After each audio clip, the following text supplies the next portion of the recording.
Imagine a world without hospitals, without anesthesia, without modern medicine. Now picture someone carving a hole into a living person's skull, 8,000 years ago. Sounds impossible, right? What if I told you these ancient brain surgeries actually worked? Who were these people? How did they do it? And why? Stay with me, because this story will blow your mind. Welcome back to Past Unveiled, where we dig into the stories history tried to bury. Today, we're diving into one of the most jaw-dropping discoveries in archaeology, trepanation, the ancient practice of cutting holes into human skulls. Yes, you heard that right. Thousands of years before modern surgery, people were performing brain operations with nothing but stone tools. And here's the kicker. Many of their patients survived. We're talking about a practice that dates back 8,000 years to a time when humanity was just figuring out how to farm and build villages. These weren't just brutal rituals. They were calculated, skillful procedures that saved lives. How do we know? Ancient skulls with telltale signs of healing found across the globe. From the highlands of Peru to the plains of Europe and the savannas of Africa, this is the story of the world's first surgeons and the mysteries they left behind. So, how did they pull this off? Why did they risk it? And what does it tell us about our ancestors? Let's unravel this incredible tale. 8,000 years ago, the world was a very different place. This was the Neolithic period, a time when humans were transitioning from hunter-gatherers to farmers. Picture small villages of mud brick huts scattered across what is now Peru, France, Germany, and parts of Africa. Life was tough. People faced famine, disease, and violence from rival groups. Medicine, as we know it, didn't exist. No antibiotics, no x-rays, no sterile operating rooms. Yet, in these scattered communities, someone had the audacity to attempt brain surgery.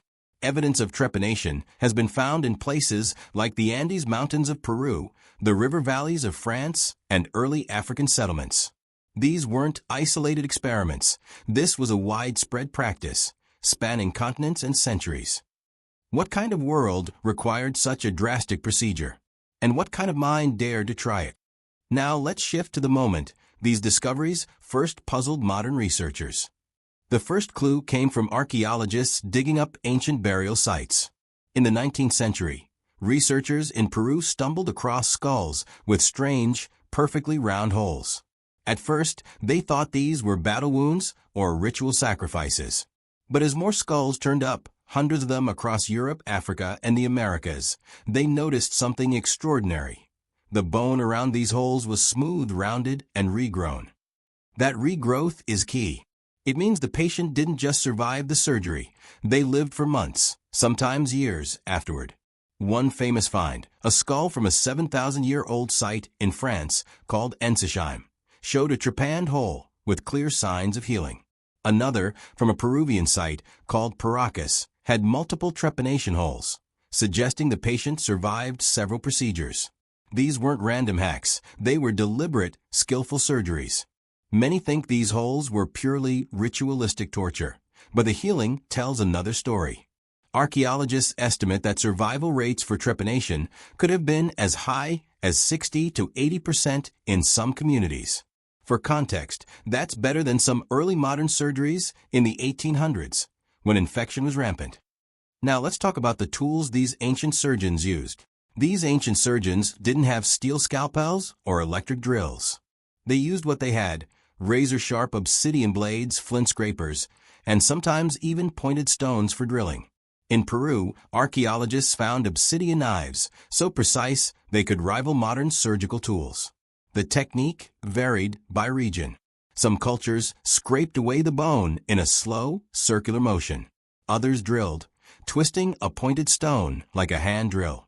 In some cases, they cut a square flap of bone and lifted it out. Can you imagine trusting your life to a sharpened rock? Infection was the biggest risk, yet these ancient healers had tricks to combat it. Evidence suggests they used herbal poultices, possibly plants with antiseptic properties, like coca leaves in South America or yarrow in Europe. Some skulls show no signs of infection at all, a testament to their skill. They might have even used alcohol-based brews or boiled water to clean wounds. These weren't just hacks, they were pioneers of medicine. Now let's explore why anyone would risk such a procedure. Why would anyone risk this? The reasons were likely both practical and spiritual. Head trauma was common in Neolithic life. Think skull fractures from battles or accidents. Trepanation could relieve pressure from swelling in the brain, a technique that modern neurosurgeons still use today. One skull from a site in Germany showed a clear fracture near a trepanned hole, suggesting the surgery was a direct response to injury. But not all trepanations were medical. In many cultures, cutting a hole in the skull was believed to release evil spirits, causing headaches, seizures, or mental illness. In Peru, some skulls were trepanned as part of rituals, possibly to connect with the divine or achieve altered states of consciousness.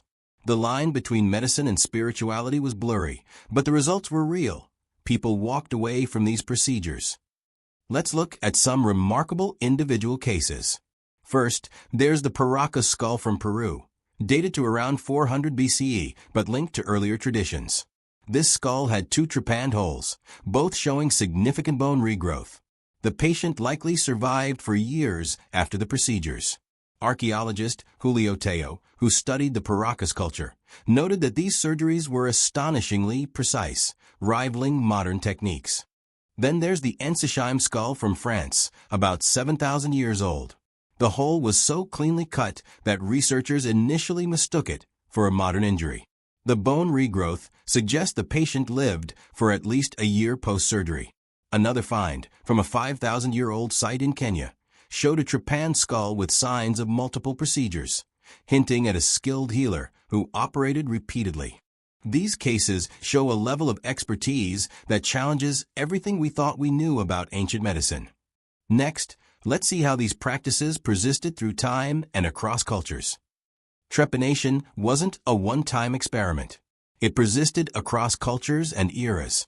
The Incas of South America, centuries later, were trepanning with bronze tools, achieving survival rates as high as 80%.